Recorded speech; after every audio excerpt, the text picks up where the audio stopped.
Aujourd'hui, on va parler de comment atteindre tous ces objectifs. Comment les atteindre même si on est atypique, qu'on est surdoué, autiste, je sais pas, dyslexique, dyspraxique, etc. etc.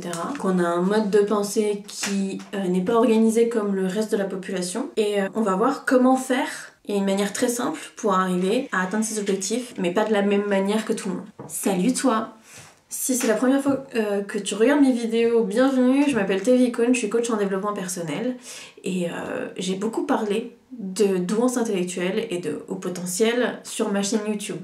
Aujourd'hui on va en reparler parce que la plupart des surdoués ont énormément de mal à tenir leurs objectifs et c'est ce qu'on retient la plupart du temps quand on est en recherche de soi et qu'on essaye de savoir comment est-ce qu'on fonctionne en tant que surdoué. On a énormément de mal à savoir comment faire pour atteindre nos objectifs. Et surtout, on a cette amertume. C'est-à-dire que on sait qu'on a plein de capacités, mais on arrive à faire les choses qu'à moitié, ou alors on n'y arrive pas du tout. Parce qu'on a plein de connaissances, mais c'est pas les connaissances requises pour atteindre l'objectif qu'on s'est donné et par le chemin habituel quoi. Donc c'est un sujet qui est très compliqué et que j'ai souvent abordé dans mes newsletters. Donc si tu n'es pas abonné à ma newsletter, il y a un lien dans ma description vers mon site internet. Sur la page d'accueil, il y a ma newsletter. Et comment s'inscrire, il suffit juste de laisser son adresse mail.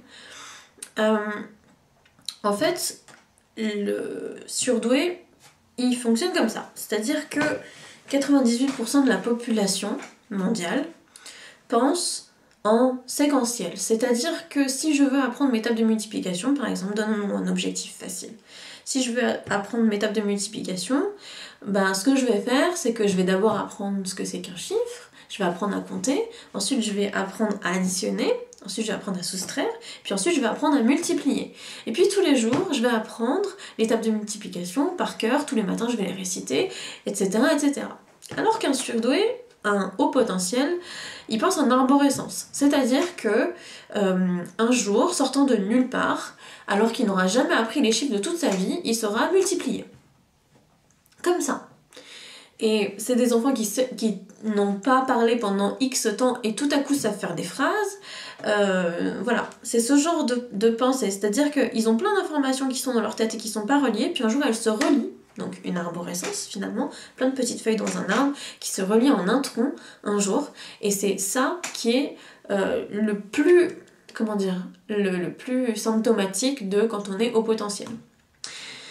Du coup, c'est très difficile de se donner un objectif quand on a ce mode de pensée. C'est très compliqué parce que à partir du moment où on a envie de se donner un objectif, et on a toutes ces informations à l'intérieur de nous, on a envie d'atteindre l'objectif tout de suite et on n'y arrive pas. Pourquoi ? Parce que atteindre un objectif qui est très loin, qui est très haut, ça ne demande pas de faire plein de travail tout de suite. Ça demande de faire un petit peu de travail tous les jours et d'aimer le processus. Pourquoi est-ce que je parle d'aimer le processus ? Pourquoi est-ce que je parle de plaisir ? Parce que, disons que tu te donnes l'objectif de perdre 10 kilos. J'en sais rien. Donnons-nous ce genre d'objectif parce que c'est la plupart des objectifs que se donnent les gens. Voilà, perdre du poids. Du coup, tu sais que pour perdre du poids, tu ne peux pas faire 3 heures de sport aujourd'hui et t'attendre à ce que demain t'aies perdu du poids. Ça ne fonctionnera pas du tout comme ça. Donc, il faut que tu fasses tous les jours un petit peu. Disons que tu te dis, je déteste faire du sport, donc je vais faire un Tabata. Tabata, c'est 4 minutes de travail. Donc c'est rien, 4 minutes par jour finalement. Tu te dis, comme c'est rien du tout, comme c'est un court laps de temps, je vais pouvoir m'y tenir. Et en fait, pas du tout, parce qu'un Tabata, c'est très chiant, c'est très cardio, c'est très relou à faire un Tabata. Donc même ça, tu vas laisser tomber au bout de 10 jours ou 3, si vraiment ça te saoule et que tu as des courbatures partout pour 4 minutes et que vraiment tu te dis je vais jamais y arriver. Donc la notion de plaisir, elle est hyper importante. Donc se donner un objectif, souvent, ça ne fonctionne pas parce que tu n'aimes pas le process et comme tu n'aimes pas le process, tu n'arrives pas à te tenir à faire ce process. Et cette explication, je l'ai détestée pendant beaucoup de temps jusqu'à ce que je découvre dimanche dernier. Donc tous les dimanches j'envoie une newsletter avec les 3 vidéos que j'ai le plus aimées cette semaine. Et dans cette newsletter il y avait une vidéo.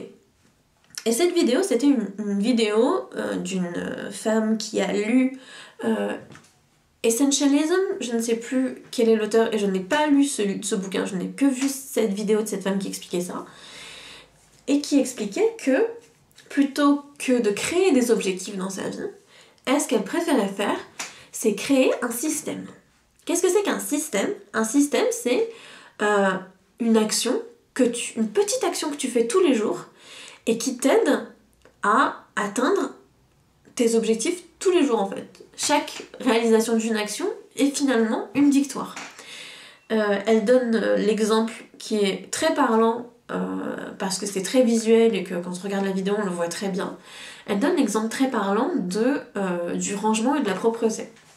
C'est-à-dire que si ton objectif c'est que ton espace de vie il soit propre tout le temps, tu vas te donner l'objectif aujourd'hui et maintenant de faire le ménage. Tu vas faire 2 heures de ménage aujourd'hui, tu vas nettoyer tout ton appart de fond en comble, tu vas y passer l'après-midi, ça va être terrible pour toi, et à la fin, tout sera propre. Mais c'est un truc qui n'est pas perpétuel, c'est-à-dire que ce jour-là, ça sera propre, ça va durer 2-3 jours, et puis ensuite ça va être le bordel encore. Et il faudra refaire ça dans 2 ou 3 semaines. Le système, il fait en sorte que tous les jours, si y a un mouchoir qui traîne, si y a un petit truc, ça c'est pas rangé, ça c'est pas rangé par exemple, s'il y a un petit truc que tu vois et qui devrait être rangé, et ben tu le ranges, parce que tu te donnes comme système par exemple si ça prend moins de 2 minutes, je le fais tout de suite. Voilà. Et ce système-là, tu vas le répéter tous les jours, encore et encore et encore, parce que c'est pas du tout fastidieux, parce que c'est un truc qui est réalisable, et ce petit système-là va faire en sorte que tous les jours, eh ben, ton appart il sera rangé. Mais pour ça, pour mettre en place le système, il faut trouver l'action essentielle à faire tous les jours pour que tu puisses remplir cet objectif tous les jours. C'est-à-dire que l'action essentielle, par exemple, pour être en bonne santé et en forme et avoir des abdos, voilà, c'est... Qu'est-ce que c'est l'action essentielle? C'est de faire du sport tous les jours et c'est de manger des légumes à tous les repas, disons, des fibres à tous les repas. Disons ça.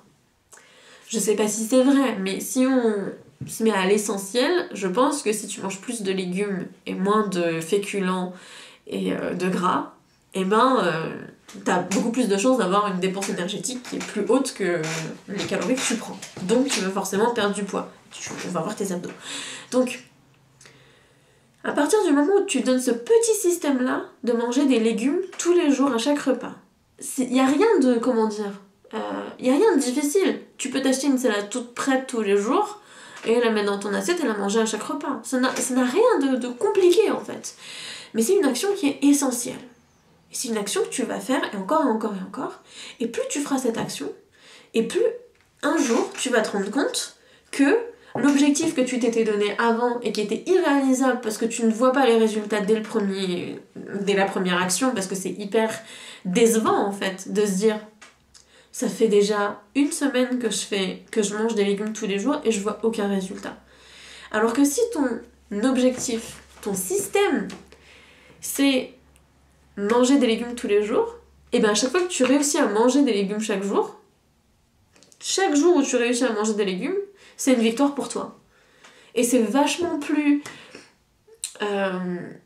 comment dire, rewarding. Ça te donne beaucoup plus de victoire en fait. T'as l'impression d'être beaucoup plus victorieux, d'avoir beaucoup plus de succès quand tu fais ça, que quand tu te donnes un objectif qui est finalement très loin et qui est très difficile à atteindre et finalement où tu vas laisser tomber avant parce que tu ne vois pas les progrès. Donc c'est ça en fait, tomber amoureux du process. C'est se donner des petites actions essentielles chaque jour qu'on va kiffer faire, parce qu'à chaque fois qu'on les fait, on se dit j'ai réussi à le faire chaque jour et une fois qu'on a réussi à mettre en place ce système chaque jour, et ben on arrête de se donner des objectifs comme ça. Et finalement, si je me dis tous les jours, je vais me lever à telle heure, je vais me brosser les dents, je vais prendre mon petit déj, et comme j'aurais déjà mis mes habits de sport, je vais pouvoir aller faire mon sport pendant 20 minutes. Si je me dis tous les jours je fais ça, ben je peux pas penser autrement qu'une personne qui est sportive. Je peux pas me dire je ne suis pas sportive, parce que je fais du sport tous les jours. Donc je ne peux pas penser autrement. Et c'est ça aussi que ça court-circuite en fait ce mode de fonctionnement du système versus l'objectif. C'est-à-dire que je ne peux plus avoir ce syndrome de l'imposteur où je me dis oui je fais tout ça, mais comme j'ai pas rempli mon objectif, je ne suis pas la personne que je voudrais être. Non, puisque tu incarnes tous les jours cet objectif, tu incarnes toujours ce système en fait. C'est le système qu'il faut mettre en place, c'est pas l'objectif. Peut-être que ça a l'air un peu flou comme ça, et peut-être que malgré tout ça, tu te dis je vais pas y arriver, tous les objectifs que je vais mettre en place ils vont s'écrouler, ça va être terrible, je vais être nulle et ce genre de choses. Et si t'as encore ce mode de pensée là après cette vidéo, je pense vraiment qu'il faut que tu te fasses aider, que je t'invite vraiment à te faire aider. Si t'as envie que la personne qui t'aide ça soit moi, j'ai laissé un lien Calendly dans la description où tu peux m'appeler, où tu peux réserver un appel, et donc c'est un appel gratuit, c'est pour qu'on discute ensemble, pour que je vois si je peux vraiment t'aider et que toi tu vois si la manière dont je travaille te convient. Voilà, c'est tout. Si t'as aimé cette vidéo, je t'invite à laisser un pouce bleu, à partager cette vidéo sur tes réseaux sociaux pour qu'elle soit mieux référencée. Et si jamais t'as une question, pose-la en commentaire et j'y répondrai au mieux. C'est tout. Allez, bisous!